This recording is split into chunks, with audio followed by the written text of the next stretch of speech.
pagmamahal nyong dalawa, nandyan na yan. No? Kasi kung sila lang, hindi naman talaga kailangan ng ibang tao. Silang dalawa, nagkakaintindihan na. Kasi, itong decision na ito is a life-changing event. No? So,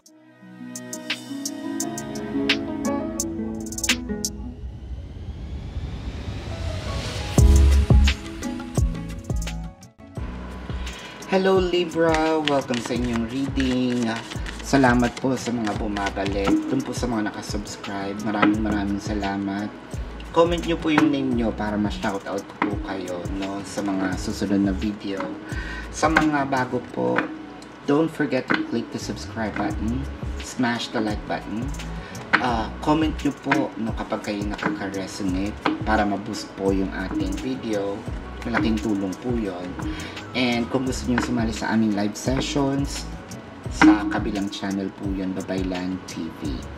So itong reading na ito ay para sa pangalawang linggo, no, ng Abril. Simulan na natin, Libra. Thinker. Go the distance. New life. So, yung isa, let's say, seryoso na talaga yung relasyon, no? Pero yung isa may konting takot. Ready na ba akong umalis dito sa lugar na to? Ready na ba akong umalis sa family ko? Ready na ba akong pakawalan? Umalis yung taong mahal ko para mang ibang bayan, no? Kasi etong decision na ito is a life-changing event, no? So, kumbaga, kung ano man to, pwedeng hindi ito lugar ang tinutukoy natin, pwedeng ito'y metaphor, no? Kung dating single, kung sasagutin ko siya, ready na ba akong i-give up, no, itong aking kalayaan as a single person, kasi papunta na ako sa seryosong relasyon, no? So kumbaga yung isa dito, pwedeng ikaw ito, Libra, pwedeng ito yung taong mahal mo, pero kumbaga may isang nag-offer. Ako naman ngayon, bilang taong ito, pinag-iisipan kung sasang-ayon na ba ako, no? One thing's for sure, may offer. The Temperance. So parang sinasabi nito, pwede bang unti-untiin natin, medyo dahan-dahanin natin, pwede bang wag naman muna lahat ng damit ko bitbitin, no? Pwedeng paunti-unti lang muna. Pwedeng hindi ito pinag-usapan. Pwedeng paunti-unti nag-iiwan ako ng gamit. Pwedeng yun naman, yun sa kabilang side. Unti-unti nag-iiwan ako ng, you know, dala-dalawang t-shirt. Ayan, hanggang naiipon. So parang pahiwatig naman ito doon sa kabila na pwede na ba ako dito? Ayan. So, yung isa nag-iisip, susoli ko ba ito? Sisitahin ko ba? No? One thing's for sure, may, kumbaga, nandun na sa pag-iisip kung tatanggapin ang offer. Queen of Wands and the Moon card. Kasi sa ngayon, ang daming pwedeng i-consider nung taong nag-iisip. Pamilya, pag-aaral, sasabihin ng ibang tao, no? I think that napaka-bold ng move na ginagawa ng isa. So, pwedeng laking simbahan also, no? Parang hindi yata sang-ayon ang religion namin, yung ganyan, no? Or yung pamilya ko baka ma-shock kasi ako lang yung parang magmumukhang rebelde. Rebelde agad, with the Three of Cups. So, eto na nga.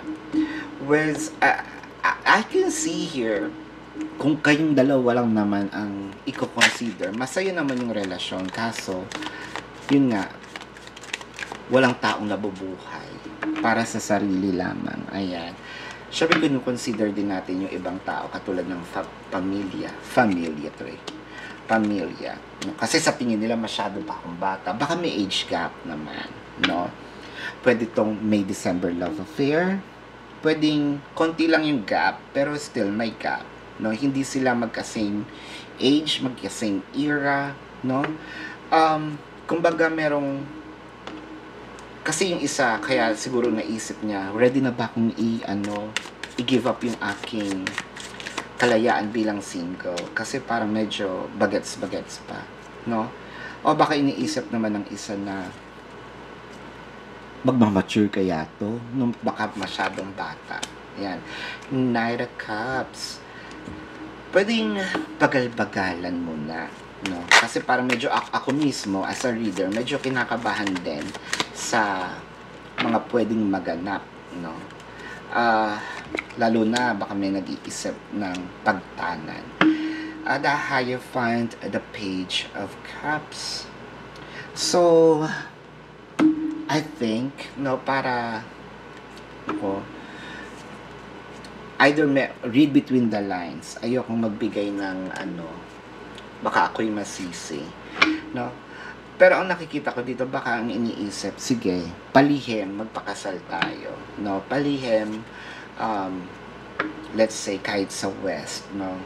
Para at least kapag nagkaroon tayo nagsama tayo, somehow, no, legal, ganyan. Pero syempre, kung masyadong bata naman to, huwag naman tayo maitsagaray, no? Yung mas maganda siya kung gagawin nating legal na paraan. Hindi basta-basta. Kasi, kung bata naman to, no, lalo na kung lalaki kang nakikinig, pwede namang kidnapping, no? Pwede ring, baka sabihin kasi sa sobrang bata ng isip, na budol, na uto. No, medyo i-consider natin dito ang mga posibleng isipin ng ibang tao, no? Kaya dapat medyo wag tayong dala sa bugso ng damdamin agad-agad. Walang problema kasi sa pagmamahal ng dalawa, no? Kasi kung sila lang, hindi naman talaga kailangan ng ibang tao. Silang dalawa nagkakaintindihan na. Paano kasi kung ganito kabata, yung pamilya naman ng isa? The Four of Wands, the Hangman. So, Four of Wands, kasal ang kailangan. Ayan, no? Basta nasa hustong gulang or may consent nung kabila. Ayan ha, may consent. Hindi basta nagpakasal kayo tapos walang alam yung inyong kabila, no? Maging magalang din naman tayo, no? Pinanganak naman yan ng tao, nung couple. Huwag natin basta kukunin, no, yung kanilang mahal din nila yan. Two of Swords. Eto na nga. So, naku, kung masyadong bata, mag-legal tayo, Two of Swords, medyo, wag masyadong, ikaw tong nakakatanda, no? Ikaw tong meron dapat na kasanayan at mas malawak ang iyong pag-iisip. Ayan. The Lovers, the King of Wands. Alam mo, isa lang masasabi ko dito. Yung pagmamahal nyong dalawa, nandyan na yan. No? Again, this is my 2 cents. Bilang sabihin nating concern sa love story ninyo. Kasi kapag pinilit natin to, baka masama ang kalabasan. So, ang pag-ibig niyong dalawa, nandyan na yan. No? Hindi yan mawawala. Nandun lang tayo sa bugso ng damdamin. No? Dapat nating i-consider ang mga bagay-bagay. No? Kasi kung kahandaan lang, merong mga sinasabi nating hindi love can keep us alive. Kanta yun. So, ibig sabihin, hindi lang basta pag-ibig, no? Ang mapusok. Ito ang mapusok na relasyon, no?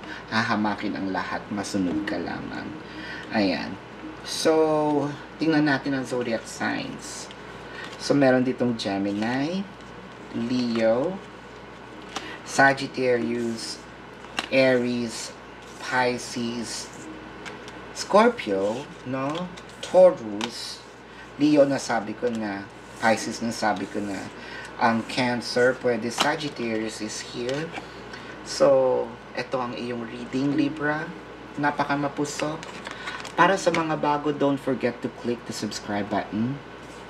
Click the like button para ma-boost po yung video. Comment po kayo sa baba kung nakaka-resonate. Kung gusto niyo sumali sa ating live session sa kabilang channel, maraming salamat. Namaste. At see you po sa susunod na reading. Goodbye!